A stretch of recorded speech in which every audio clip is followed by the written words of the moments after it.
எல்லோரும் இணைப்பதற்கு நாங்கள் எல்லோரும் சேர்ந்து என்னங்க என்ன அங்கிருந்து செட்டப் பண்ணிலாம் வந்து பேசக்கூடாது.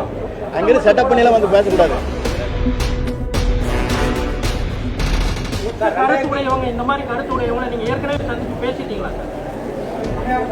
அது சஸ்பென்ஸ்.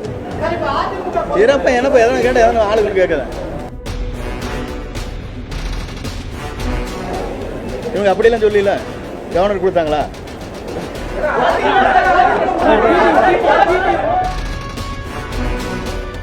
எல்லோரும் இணைப்பதற்கு நாங்கள் எல்லோரும் சேர்ந்து என்னங்க என்ன சேர்த்து முடிக்க வரைக்கும் கொண்டாந்து முயற்சிகளை நாங்கள் மேற்கொள்வோம். இருங்கப்பா தம்பி இருங்க.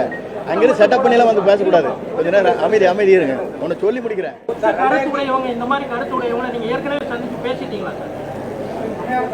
அது சஸ்பென்ஸ்.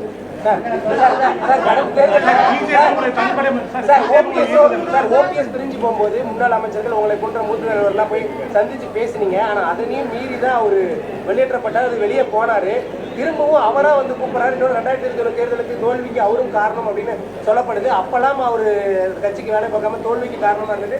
இப்ப சேர்த்துக்கோ அப்படின்னா எப்படி சேர்த்துக்கோம் அப்படிங்கிற மாதிரி தானே எடப்பாடி பழனிசாமி நிலைமை இருக்கு. இது எஸ்டிஎஸ் வந்து தலைவர் பேர்ல எஸ்டிஎஸ் அவரோடு சேர்ந்து நாடாளுமன்ற உறுப்பினர்கள் 2 பேர். இறப்ப என்னப்ப எதனா கேட்ட எதனா ஆளுங்க கேட்குறேன். இருங்கப்பா, நான் ஒன்று சொன்னா கேளுங்க. ஆளுநரிடத்தில் ஊழல் குற்றச்சாட்டு கொடுத்தாங்க. என்ன அவரையே மன்னித்து தலைவர் வாருங்கள் என்னோடு இணைந்து பணியாற்றுன்னு சொன்னார். எப்படிங்க இவங்க அப்படிலாம் சொல்லல, கவர்னர் கொடுத்தாங்களா?